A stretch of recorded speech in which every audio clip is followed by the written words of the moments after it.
Todo lo que quieres saber de ortopedia pediátrica, ortopedcast, con Marco Maecha Toro. Y continuamos con nuestro nuevo episodio. Seguiremos charlando con el doctor Gabriel Ochoa del Portillo sobre diferentes temas de la actividad deportiva en los niños. Y es que cada vez son más los pacientes pediátricos que realizan actividad deportiva organizada. Por ejemplo, en Estados Unidos la cifra ya asciende a 30 millones de niños. Esto también plantea un nuevo reto en la práctica de la ortopedia pediátrica en nuestras latitudes. Soy Marco Maecha Toro y este es el Ortopedcast que comienza ahora. Estás escuchando Ortopedcast. Marco Maecha Toro. Doctor Ochoa, ¿qué mitos conoce usted? ¿Cuáles podemos mandar al cajón? ¿Cuáles están mandados a recoger? ¿En qué tenemos que estar muy atentos con respecto al entrenamiento en fuerza en los niños? Son mitos del entrenamiento de fuerza en niños que el entrenamiento de la fuerza perjudica el crecimiento de los niños. Realmente no hay evidencia científica de que detendrá el crecimiento de los niños o dañará las placas de crecimiento en desarrollo. Todo lo contrario, tendrá una influencia favorable sobre el crecimiento del hueso y su desarrollo.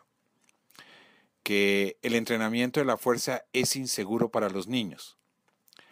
Los riesgos no son mayores en comparación con otras actividades recreacionales y deportivas. Es necesario un personal cualificado y la ejecución técnica correcta. Que los jóvenes necesitan al menos 12 años para levantar pesos. No hay una edad mínima de participación, pero cuando los jóvenes están preparados para la participación deportiva sobre los 7 u 8 años, están preparados para entrenar fuerza. Pueden beneficiar a los jóvenes de todas las edades, incluyendo niños de 5 a 6 años. Que las niñas desarrollarán grandes músculos y levantan pesos. Las ganancias inducidas por el entrenamiento durante la infancia son fundamentalmente debidas a las adaptaciones neuromusculares y al desarrollo motor de habilidades. Finalmente, que el entrenamiento de la fuerza es solo para jóvenes deportistas. Este entrenamiento ofrece salud y mejora el acondicionamiento físico, llamado fitness, para todos los niños y adolescentes. En nuestra práctica clínica diaria no es infrecuente que tengamos pacientes deportistas de alto rendimiento y padres muy preocupados por ello, padres muy motivados. Muchos de ellos le preguntan al especialista si es posible predecir el talento deportivo en los niños. ¿Podemos hacer eso y más en la consulta diaria? Es uno de los temas candentes en el mundo del deporte infantil y juvenil de hoy en día. Evidentemente, si de la multitud de niños que se inician a su edad escolar en actividades físicas y deportivas se pudiera deducir quién alcanzará un alto nivel de rendimiento, se mejoraría la eficacia del sistema deportivo y se evitarían frustraciones, decepciones y riesgos para los que no lleguen a esa disposición. Debido a esta incertidumbre condicionada por la gran cantidad de factores que concurren para este condicionamiento, es necesario que participen organizadamente los padres, educadores, técnicos deportivos, entrenadores, profesionales de la salud, pediatras y médicos del deporte en la selección y desarrollo de la actividad deportiva de un niño. Se cree que hay una predisposición genética para ciertas cualidades como la velocidad, fuerza, resistencia, coordinación o equilibrio, pero tal extremo no ha podido ser verificado por el momento. Comadel ha reportado que no existe una relación directa entre el desarrollo de un buen atleta juvenil y sus padres, habiendo encontrado que de 30 a 50% de los padres y de 50 a 70% de las madres de estos no practican ningún deporte. Incluso no se encontró una correlación entre el deporte practicado por los padres y el practicado por los hijos. Lo que sí es posible predecir con ciertas garantías es el somatotipo, por la importancia que puede tener para ciertos deportes. La predicción de la altura, por ejemplo, se logra con un error de más o menos 4 centímetros. La evaluación del niño mediante test y resultados estándar permite con una alta confianza estadística valorar sus posibilidades y colocarlos en sus niveles de base, a partir de los cuales planificar su entrenamiento y su futuro deportivo. También son prerequisitos importantes las características psicológicas del niño para afirmar su potencial deportivo. La estabilidad emocional y un bajo nivel de ansiedad aumentan la tolerancia a la frustración y resguardan tanto el desencanto como el sobreentrenamiento. A este perfil hay que añadir unas buenas cualidades psicomotoras e intelectuales, una capacidad de interés y motivación y una sociabilidad suficiente para asegurar un buen comportamiento frente a las altas demandas exigidas. Dos extremos que no parecen ser determinantes para predestinar a un niño al alto nivel es, por un lado, la consecución de excelentes resultados en el desarrollo de alguna habilidad en comparación con otros niños de su misma edad al experimentar una maduración más rápida que estos. El otro extremo es considerar como predictivo de alto rendimiento el retraso de la menarquia.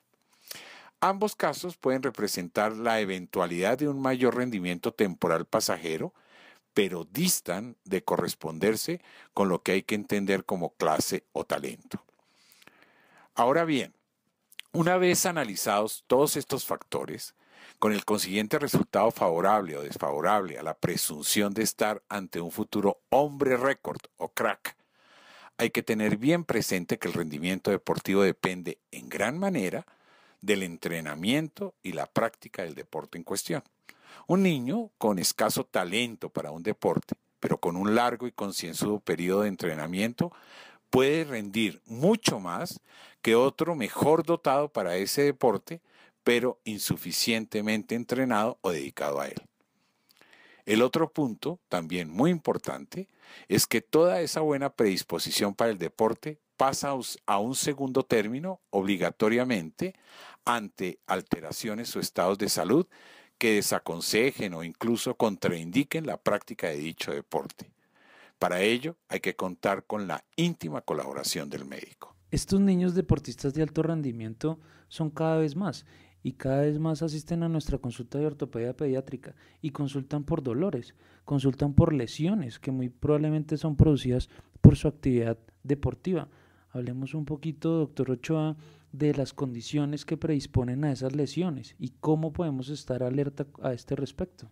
No obstante que abunda información sobre las lesiones que se presentan en los niños durante la práctica de deportes, es importante saber cuánto y cómo inciden estas.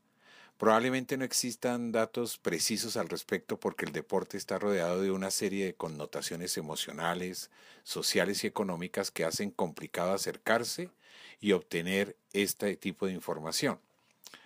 La vistosidad de deportes como el fútbol hacen que, por ejemplo, las lesiones cervicales parezcan comunes en estos deportes e inclusive que se piense en la inconveniencia de que los jóvenes participen en estas prácticas.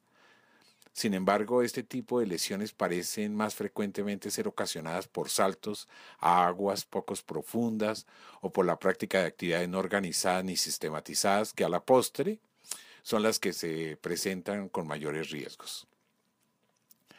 La incidencia lesional reseñada depende también de la fuente de información que se utiliza. Solo 55% de las lesiones reportadas por los jóvenes o sus padres lo fueron también por los entrenadores que tienden a menospreciar y a no considerar como tal las que no son obvias o incapacitantes. Lo mismo pasa si los datos se obtienen de las compañías de seguros deportivos, ya que muchos niños son atendidos de sus lesiones deportivas en otras entidades aseguradoras por razones de facilidad. Para analizar correctamente este punto, hay que tener además en cuenta que existe una gran variabilidad en las cifras ofrecidas en relación con la edad del niño, el tipo de lesión y el deporte en el que se producen. Además, es muy importante si se considera el cómputo global de lesiones por deporte o referidas al número de participantes. O mejor aún, por la exposición de cada uno de ellos en función a su participación en el deporte en cuestión, lo que da una idea mucho más ajustada del riesgo de este. La siniestralidad deportiva en el niño sigue un camino paralelo a la edad. Así, por ejemplo, el fútbol es del 1% por debajo de los 8 años, un 2% hasta los 10 años, un 3% hasta los 12 años, un 5% hasta los 14 y asciende hasta el 17 a los 16 años, descendiendo después al 7% a los 19 años. Esto se debe a un cúmulo de razones y circunstancias. Veamos. Los adolescentes van teniendo progresivamente mayor talla corporal, mayor fuerza y velocidad, con lo que la inercia y la energía dispensada cada vez es mayor. De cualquier manera, dentro de la misma categoría según edades, el jugador de menor tamaño tiene más posibilidades de ser lesionado en deportes de contacto. Además, también es mayor la agresividad, la competitividad, el deseo de triunfo, el hambre de balón, el ánimo de contienda. Si a eso se suma el mayor tiempo y frecuencia dedicado a estas actividades, se explican bien esas variaciones.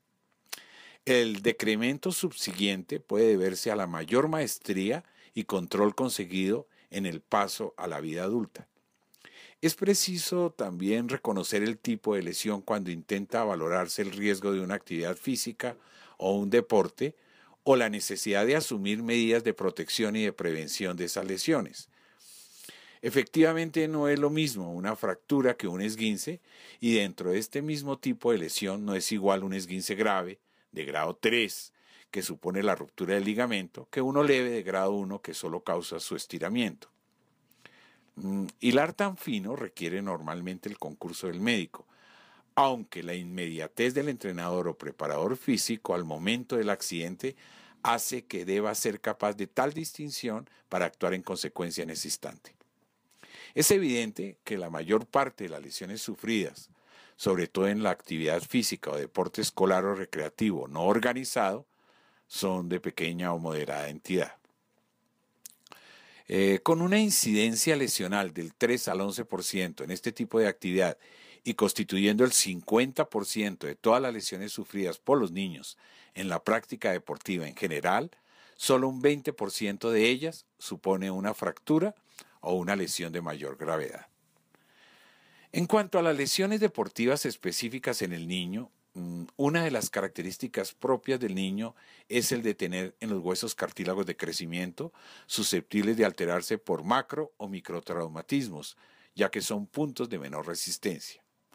Con el crecimiento de los huesos aumenta la distancia entre las inserciones musculares y con ello la tensión, lo cual disminuye la flexibilidad y al ser mayor su capacidad anaeróbica puede tener periodos más largos de juego.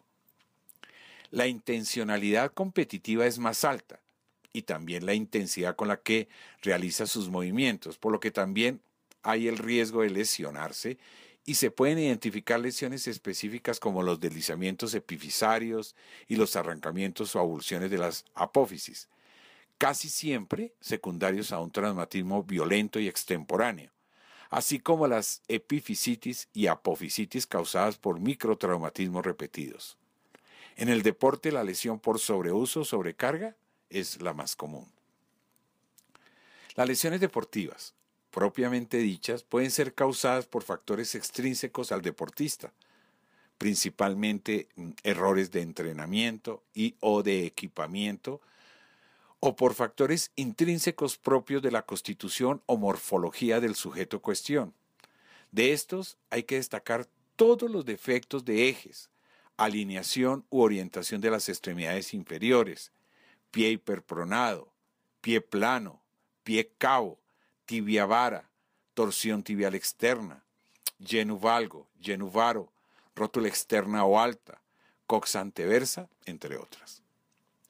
Otros factores intrínsecos son la desigualdad de longitud de las extremidades inferiores, la hiperlordosis lumbar, los desequilibrios y las insuficiencias musculares y la disminución en la flexibilidad. Doctor Ochoa, ya hablamos de los beneficios del deporte, ya hablamos que es muy importante tener niños activos físicamente, con ciertas precauciones para que no se lesionen, pero ¿hay algún riesgo de practicar el deporte en los niños? Es decir, ¿estos niños pueden tener alguna consecuencia que afecte su salud inmediatamente y a futuro? Existen algunos indicadores de potenciales problemas que un niño atleta puede experimentar. Estos indicadores están relacionados con el propio atleta.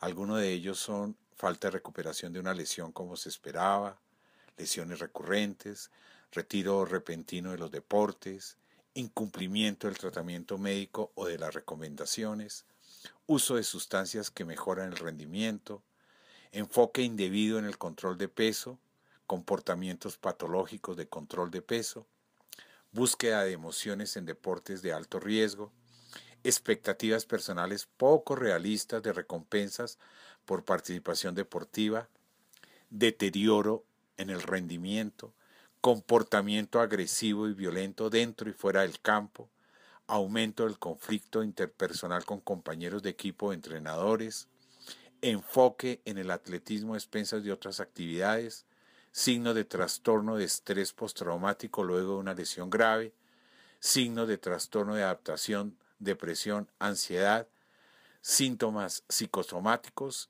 y señales de explotación sexual.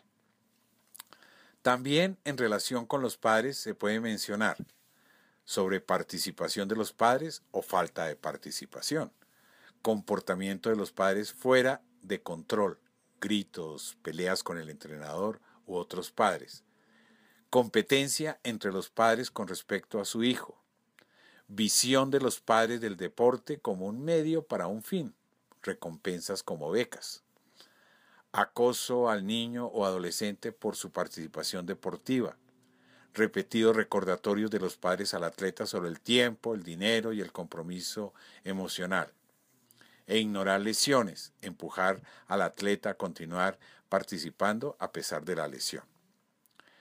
Con respecto al entrenador, podríamos anotar, entre otras, explotación de atletas para satisfacer necesidades atléticas personales no satisfechas, excesivo control sobre el atleta, la filosofía de ganar a toda costa, favoritismos, fomentar la agresión, violencia, repetidas críticas al atleta y acciones punitivas excesivas por errores cometidos.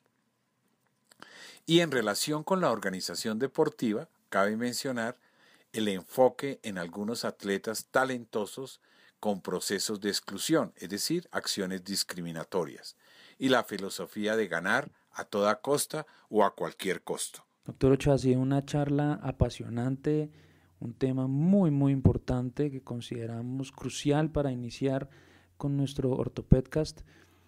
¿Qué recomendaciones podemos dejar para siempre pensar en ellas cuando estemos enfrentados a este tipo de pacientes? Como recomendaciones finales, debemos recordar que el deporte es considerado como la actividad física en donde se siguen normas y reglas con el fin de competir. Iniciar esta disciplina en la etapa de la infancia requiere consideraciones especiales en un individuo que se encuentra en un proceso dinámico como lo es su crecimiento, desarrollo y maduración. La práctica de una actividad deportiva en los niños y adolescentes puede desarrollar hábitos de vida saludable.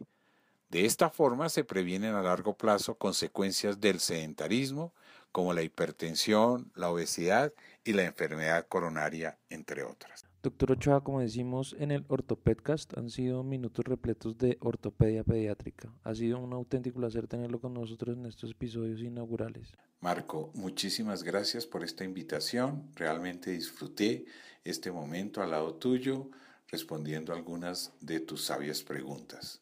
Pero más que eso, un verdadero honor poder haber alternado contigo y que hayas sido tú quien me haya acompañado en esta locución que espero fortalezca el conocimiento de que nos escuchan. Muchas gracias de nuevo. Encuentra todos los episodios en nuestros canales de iBooks y YouTube. OrtoPedcast.